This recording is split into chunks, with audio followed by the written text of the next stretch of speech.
the wrong week to quit sniffing glue.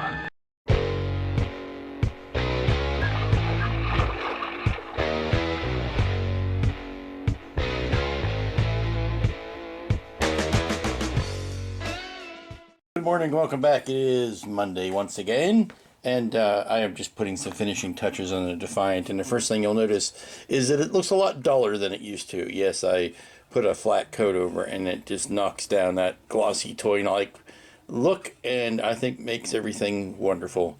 Last few tiny decals I've put on, the little red boxes here. Now I've got to put another clear coat over top of those because I put the flat coat on and then the decals, which I know is a no-no, but it's a smooth flat coat, so hopefully it won't silver too badly.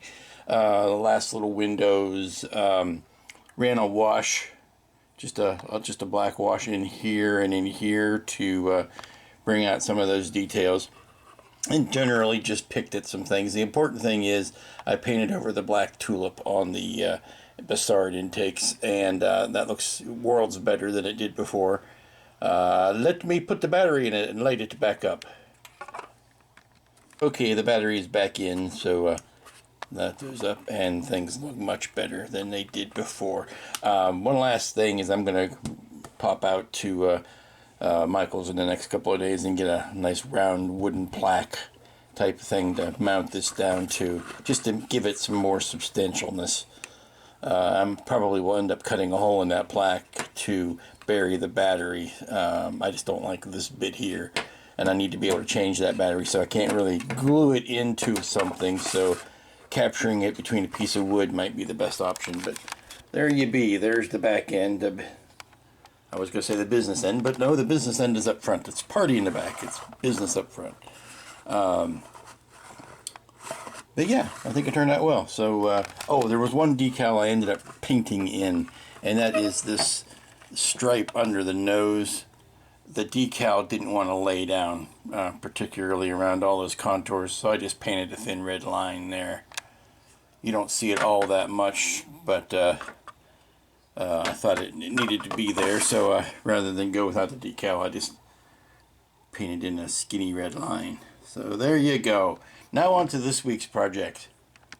Hey, welcome back. This is Wednesday. Yeah, Tuesday went by in a blur because I had to take care of a couple of big orders. I announced the templates for the Defiant, and the Weefiant, and for Lando's Falcon, and my in-mail blew up of people wanting to get sets of that. So I was taking care of orders yesterday, and I've got to run out to the post office to send out another couple of packages today. So but I have decided on my the next kit I'm going to build, and it is this. This is the Super X2, and I picked it up at Wonderfest, Starship Modeler's booth. I don't know why. I picked it up there because I like the look of it, and that is an important thing when you're building a model. If you don't like the look of it, don't build it.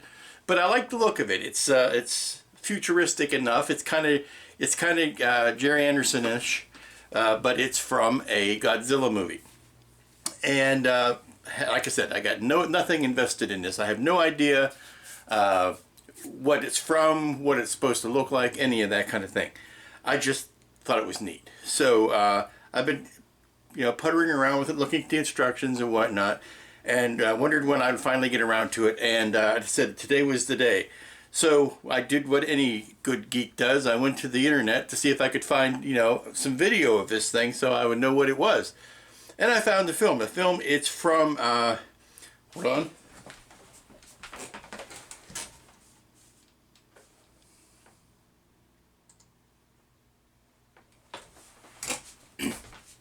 It's from a movie called Godzilla vs. Biolante, which Biolante sounds, vaguely Spanish. Doesn't sound Japanese at all. It's Biolante. It's the new Ford Biolante, the 2019 Biolante.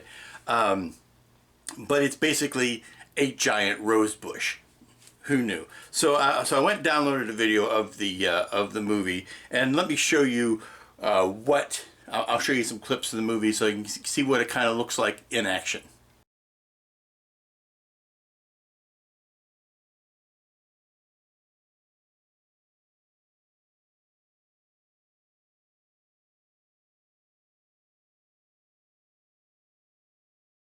I've got that that reference in mind, and so I'm putting together just, you know, it's a like I say, it's a Japanese kit, so it's going to snap together. You don't need a lot of glue.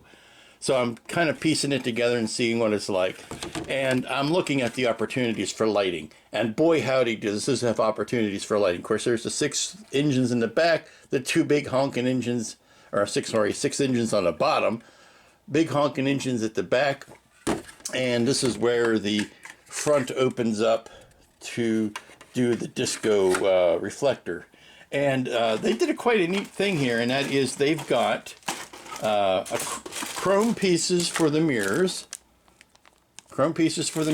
and then clear honeycomb to go over the mirrors to duplicate that look. And I think that's just neat as all can be. So what I'm going to do is I'm going to build this thing, and I'm going to, you know, the outside I'm going to weather like a military vehicle and all that kind of stuff. But I'm going to make this light up like nobody's business. I got these big honking LEDs left over from the Star Destroyer, and those just cry out to be the big back engines. And then I've got some regular, you know, 3 mil LEDs, whites for the underneath. And then I've got one of these rapidly changing, flashing RGB bulbs. And I am going to put that in place of the, in place of the center, this piece here, in place of the center disco bulb. I'm going to put that in the reflector so that it just makes a nice big old honking light there. So this is going to be a pretty easy build, but it's going to be lighting heavy.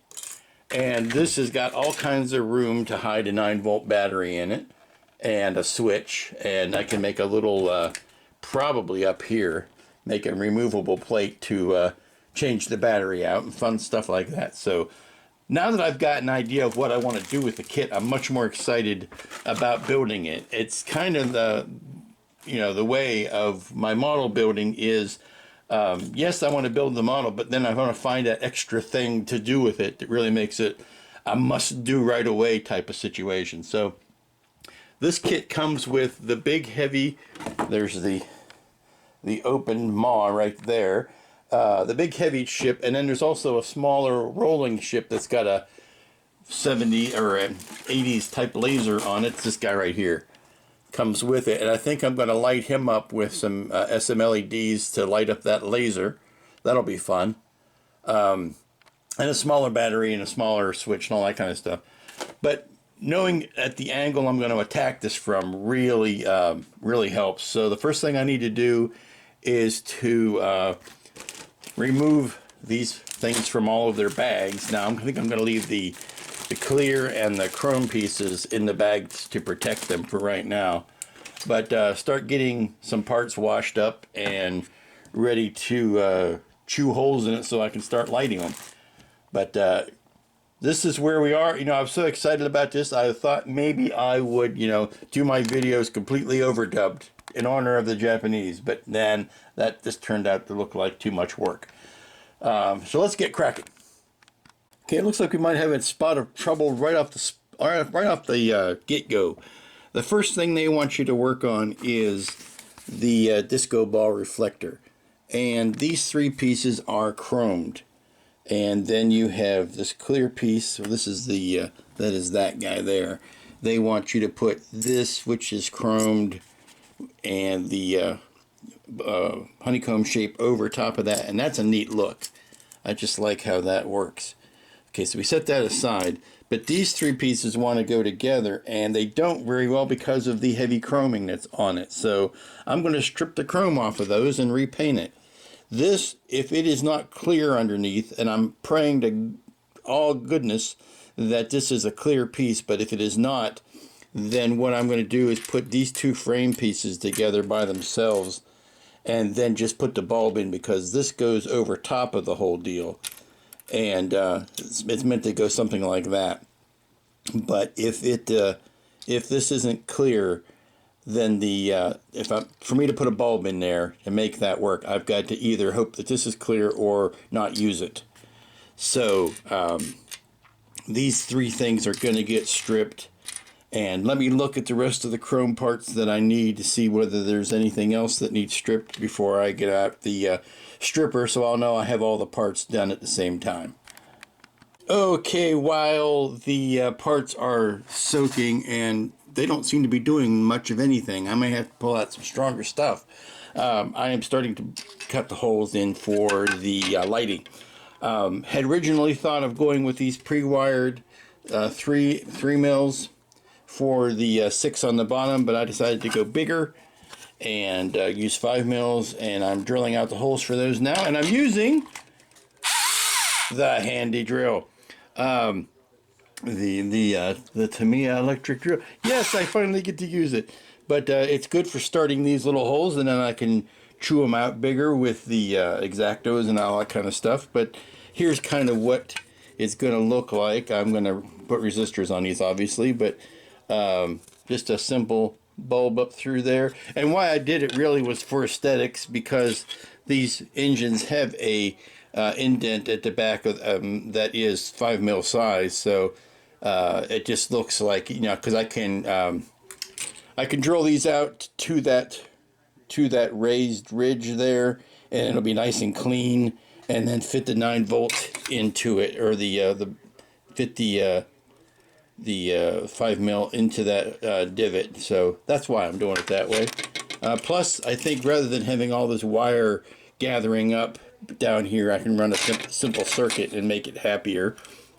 These are the big 10 mils in the back engines, and I'm going to set those in a little bed of epoxy, and then they'll be done and ready to go.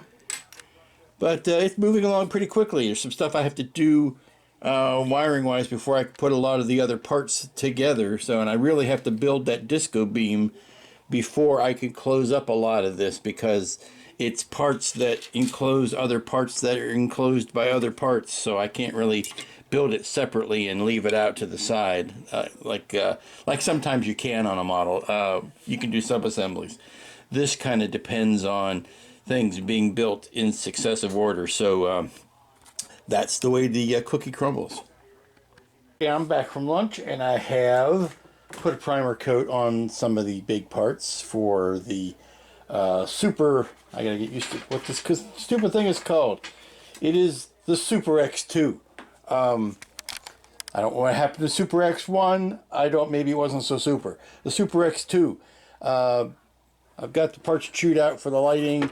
Got a primer coat on it. These main engines are wired up, and I've taken the chrome bits out of the bath that I had them to strip, and unfortunately they were gray. They were not. This piece broke my heart because I was hoping it would be clear, but no, it was gray, so not going to use it anyway. But I did need to strip the chrome off of these so that I could get a good joint out of them, and I can go ahead and repaint those silver. No biggie. Go ahead and put the disco light in that too whilst I'm at it. But yeah, time to let this stuff dry. Okay, I'm putting this together and kind of playing with seeing how everything's going, because you don't know until you know where you have to run wire chases and things like that. Like the wiring for all of these lights in the base, when it goes down, when that goes on, I'm going to have to chew out this wall here so that I can run those front lights through to the back. So things like that you don't really discover until you kind of put it together and see where everything's happening. Now, yes, there are doors that go on the front here, but this mechanism is working kind of neat. There you see it open with the crystal in the center, and I'm probably going to end up frosting that so that you don't see the bulb. But the way that those honeycomb pieces go over top of the chrome is really kind of neat. If I could pull this back, I can't do it with one hand. It slides pretty easily, but not easy enough with one hand to do it. So I'm going to set this down. This is probably the best hole for a battery that I've ever seen. It's almost like it was made for it. What happens is that there are two pieces that interchange here, either the set of doors that you can have in, or you can pop in this insert that has missiles on it, which is great, either one of those. But you pull that thing out, and boy howdy, now I chewed this area out, but look how much room you've got for a battery. And you can't lay it down completely flat because it's still a little high there. The ride's a little proud. You can do that and put that lid over it and be okay. But the missiles won't fit. They won't sit down quite as flush as they should. But you can do that. So you just push the battery down into the floor, and as long as you give yourself enough slack to pull up that wiring, you're in deep gravy there. Now all I need to do is try to find a spot to hide a wee switch on this, which should be easy enough. But this is going along pretty nicely, And like I said, it has to be built up in order. I can't even really build those doors as separate pieces because they depend on how it's all been slotted together. So these joints here probably be the last things to be touched up. What I can do is go ahead and get this floor situated. I've got it painted on the outside, but I can go ahead and start situating the lights on the inside.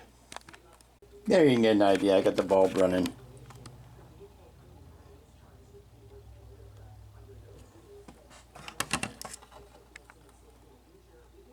Looks kind of like what it does in the movie, but I like the way the light bounces off of all of those prisms.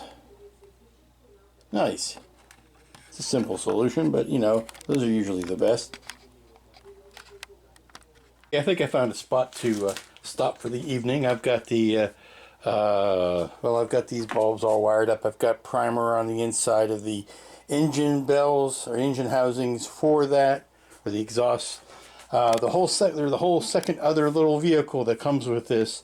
This is rolling laser gun. I pulled all the parts out and given them a good prime, and I'm going to let them sit, and I'm going to see if I can wire up the laser on that. That'll be fun, but that'll be also tomorrow's work. I think I've done enough for today. I don't want to crank through this all at once. It's going together very quickly, so I want to take my time and enjoy it a bit. Good morning. It is Thursday, and it's the drabbing. It is I'm putting some color on these bits because I think it's time to do that. And yesterday I got it caught up doing the little wheelie cart with the big laser on it that goes along with the main vehicle. So I was pulling that out, putting it together, and I'm using that kind of as my test bed for my paint color before I move it over to the big guy. And I've come up with a pattern that I really like. This is basically it is a half NATO black and half NATO black, half black green as my shadow color. This is the base color that after the primer. This is my undertone color, and then what I do is go over that lightly with a straight black green to bring up some of the highlights, and then I mix in about half black green and half of the light blue, and then take that over the highest spots, and I end up with something like that where you can still see the shades and the tones. And then of course I've got to come over it with the grime and all of the weathering on top of that, but this is giving me my nice shades and tones of the olive drab. This will go something like that when it's done, and you can see some variations in tones. And when I start putting the washes on, the contrasts will the shadows will really deepen, and you'll get more of a dark contrast. And then I may go back over it later with just a straight coat of the light blue on the high spots to bring out some of those highlights. Maybe, I don't know whether I'll I'll probably airbrush that, and then we'll start in with the weathering colors. But right now I've done that, and then I've carried as far as the dark color over onto the main parts of the body of this kit. And again, one of the lovely things about it is, since it's a snap together type of deal, I can do a lot of this stuff and paint in sections before I physically have to put it together.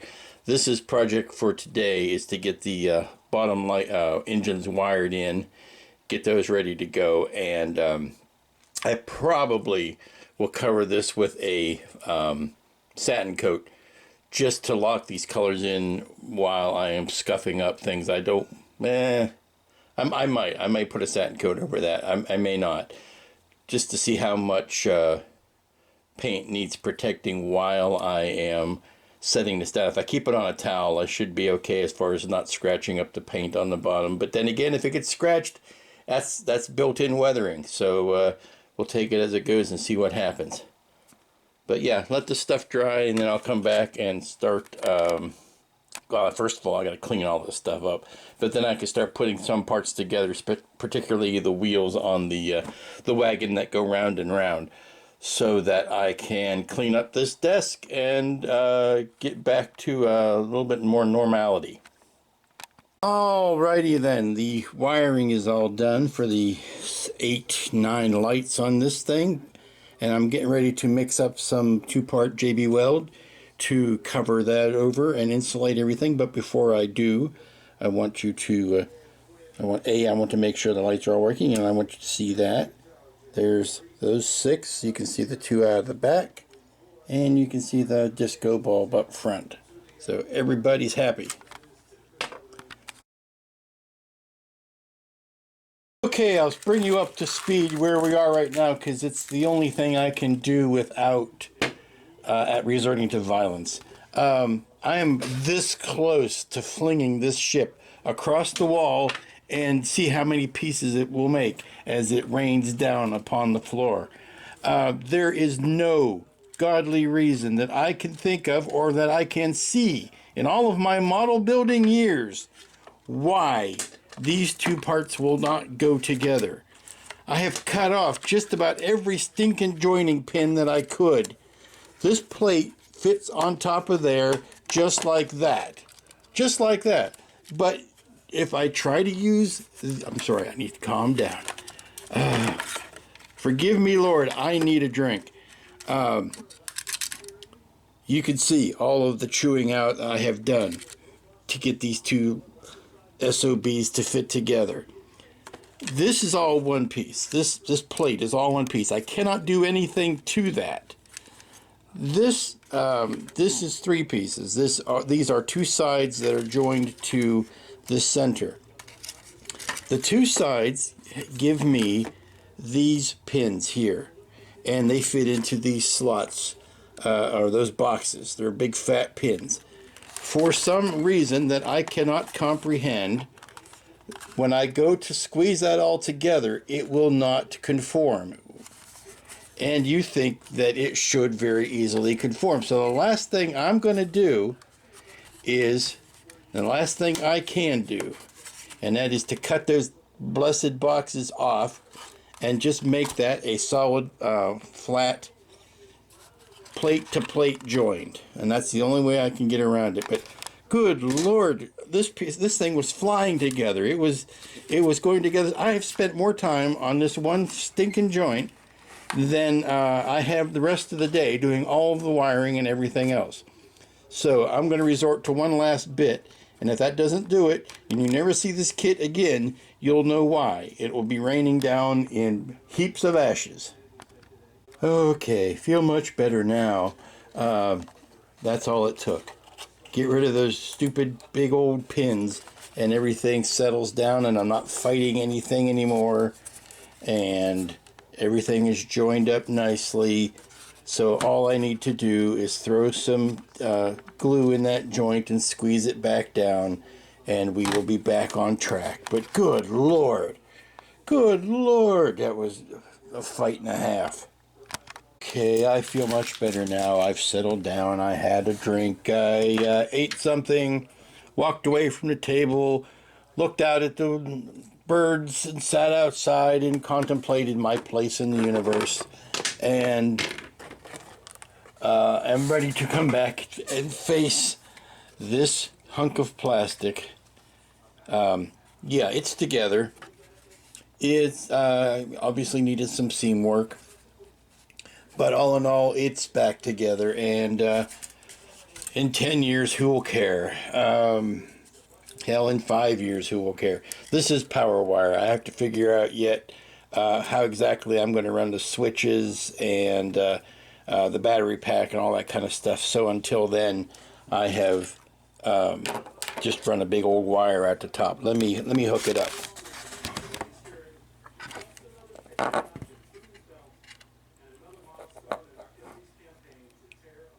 There we go. See, we got the front disco light going behind the tape. We've got the engine lights. We've got the thruster lift lights.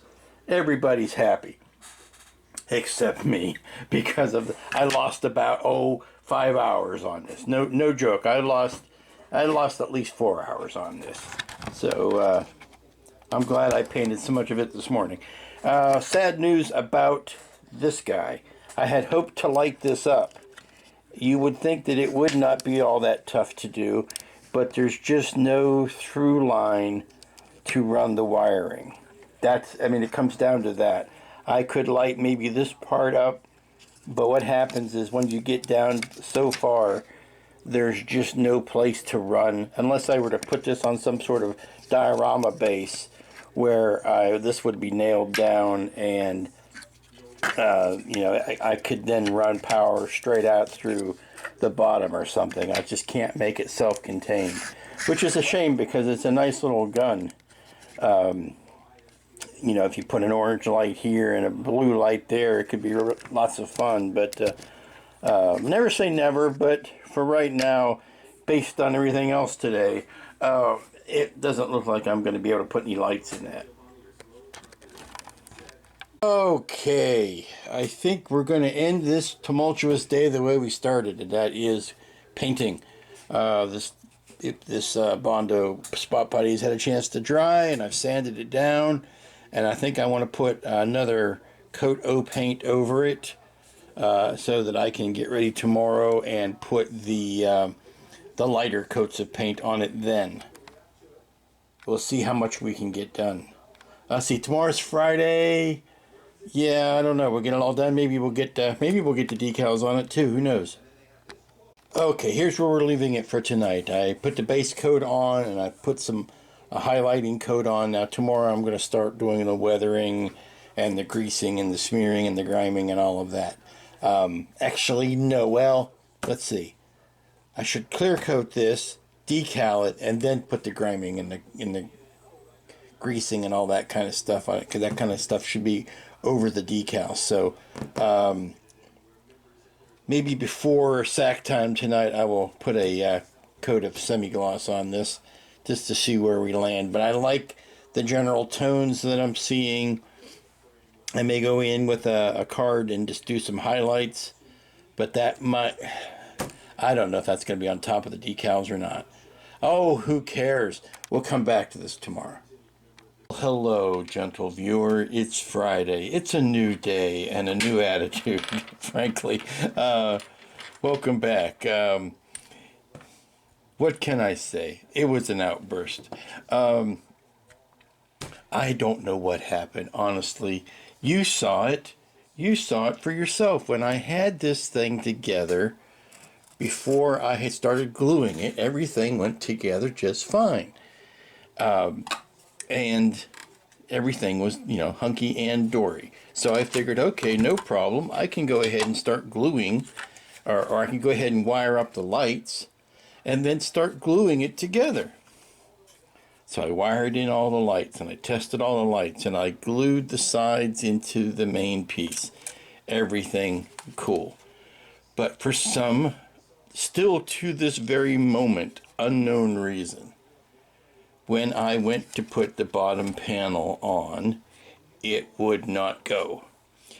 Something in between the application of the glue would not allow it to settle. Putting those sides on introduced some sort of twist or something, I don't know, and it would not allow me to join the bottom at all. I mean, I could get this thing within a quarter of an inch and it would just stop. It was like something was holding it up, and I, checked it a million times. Is there a wire in the way? Is there, epoxy in the way of a pin? So I started whittling the pins down to figure out which one was causing the problem. Well, you saw me, I'd cut out all those pins and it still didn't work. And all I was left with was the perimeter pins here. I had cut everything out of the center. And the perimeter pins weren't lining up. It was almost as if it was introducing, like I said, some sort of warp or a twist. And I, for the first time in a long time, because, modeling is supposed to be a relaxing hobby. It's supposed to be something that, brings you joy. I was this close to picking this thing up and hurtling it through a closed window even. It was all of the fun of trying to jam a square peg into a round hole. I could not figure out what the deal was.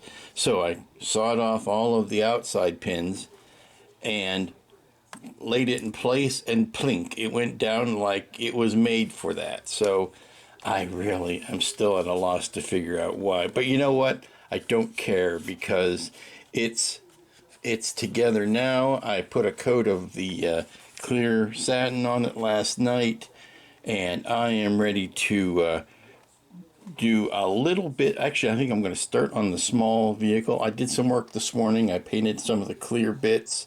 I would have loved to have put a light in there. I just can't because of, not being much room. Like I said, if I were to put this on a diorama where I had landscaping and everything else to hide wires and batteries, I would. But there's just no place in there to hide the wire and the battery. So I would have been, running a wire out, and it would have been ugly. So this gets no lighting, but it's looking pretty. And what I'm going to do is I'm going to start on that with the the greasing and the griming, and mud on the tires and that kind of stuff. And then I will get back to this. And what really I have to do is to lighten this up. This looks dark, and it looks glossy because of the only because of the satin coat on it. And what I think I want to do is I want to lighten this color up, because it needs to be more of a grayish blue than it is. It's coming off very green, which is what this is. So I'm going to be doing a little bit of repainting on this, and then it will get a another gloss coat, and then we can decal it. So it may not be done today, who knows? But right now I want to get on to this. I'm fine with the color of this vehicle, so I want to put some streaking and some grime on it. Okay, I'm quite literally playing in the mud right now. I've got some light brown splash mud, and I've mixed it up with some rust because I want to coat the tires here. Now I'm going to wait for that to dry and then try to wipe it down off the high spots so that the mud is stuck in the treads, for lack of a better term. Sort of like that, but maybe I need to make that more consistent with the other guys. So let me pull that one off. But I'm trying out stuff. I'm happy with the grease and the grime on the gun, the little gun vehicle. I'm just trying to grime up the tires now, and then it will be time to turn my attentions to that. It struck me this morning that it just happens to be Friday the 13th. I don't know if that means anything to you, but it does explain a heck of a lot around here. So we will try to muddle through and make the best of it. Okay, I am much happier now with the base color on the old Super X2. I'm happier with the base color on the Super X2. It's less green and more of a blue-gray or greenish blue-gray. I'm gonna let this dry for a bit. Looks kind of like a the Galactica shuttle there in that angle. Anyway, I'm gonna let this dry for a bit so that I can hit it with a semi-gloss or a gloss to put the decals down, and then the final flat coat. So let's take a break from that, and let it sit and maybe go have some lunch. Well, oh happy day. The wiring is done, the switch is in, and see plenty of room to pop that battery in. Little switch there goes boom. Put this back on top. And voila, you have lights on the back, you have lights on the bottom, and give me a minute and I will open the disco doors and you will have... How to do this with one hand is problematic. Yeah. Okay. You have lights in the front. Let me open up this door. There you go. You've got the disco lights in the front. Now this bit has to be glued back on, but where I'm at now is I need to put a quick coat of gloss where the decals are going to go, and then I can decal this, and there's a little bit of final glue up on these clear parts that I have not glued in yet, so that's going to need to be taken care of. And I still want to frost the front of this to keep that bulb from being so obvious, but there you go. Never thought I'd get here, but here I got. Now I gotta see why that second light, it's lit, but it's not as bright as the other one, and I gotta find out why. Don't make me go back in there. Ooh, that's a relief. It was the result of a dying battery. This was simply the first bulb to get drained when the battery gets low. So, good to know. I don't have to go back in there and dig that out. I was preparing for the worst. Okay, while this sits and behaves itself, it's time to put the decals on this little guy. And then once those decals have dried, I'll get a final flat coat on it. But for it being so small, it actually has about a little bit more than half of the decals go on it. So let's get these guys taken care of. Okay, the decals are down on the little rolling, I keep hitting the name of this, the Maser Beam 92. The decals are down on that. Maybe you can see them. Let's see, they're up on the head. That is the weirdest thing. I don't know whether it's supposed to be a fish, a flying squirrel. Looks like a flying squirrel. Now that I can magnify it, yeah, it looks like a flying squirrel. But the decals are down on it, and on this, of course, the bane of my existence, the red pinstripe. But there you go. And as soon as that dries, I'll put a flat coat over that to get rid of the shinies. And now I need to get a gloss coat only in the areas where the decals are going to go on the big guy. And like last week, this is where it looks like we're going to be finished this week. I don't have time yet today. It's Friday afternoon. Time is running out. Maybe I can get a flat coat on this, but the decals are still fairly wet, so I don't want to chance that. This is the great stand. The great stand that comes with this guy. Unfortunately, all of the work that I've done added weight to it, and now this little tiny pin won't sit on that base like it's supposed to. But it's such a great stand. I'll find another use for it. That would have been fantastic for the Weefiant. But let me go turn the lights on. There you see the lights on in the back and the lights on underneath. And if I can turn this around without making it fall off the stand. Oh, I got to put some felt on the bottom of that because it does not want to slide. There is the reflective disco light on the front. So outside of a final flat coat, this boy is done. And outside of a final flat coat on the little gun, the Maser Beam, the Gazer Beam, the Maser Beam 92. Again, I don't know what happened to the first 91, but that's 92. I don't even know if that was the year. That was, the 92 Maser Beam from Mitsubishi. I don't know. But here we have the final, almost killed me making it pass. There you go. From Godzilla versus Biolante. And right now I'm rooting for Godzilla. After this week, I am definitely rooting for Godzilla on this one. It was a conundrum, but there you go. Looks, I'm going to keep this as, the human version of the Doomsday Machine. It's got a maw that could swallow, a shuttlecraft. There you go. I'm just mesmerized by it, because to see it done, let's turn this overhead light off. To see it done, I never thought I'd get here. I like the way that the reflections are happening off of the chromed inserts. Makes it look like there are more bulbs than there actually are. And that's why I'm using this stand. And here you go is the undershot of all of the 6 thrusters from the bottom.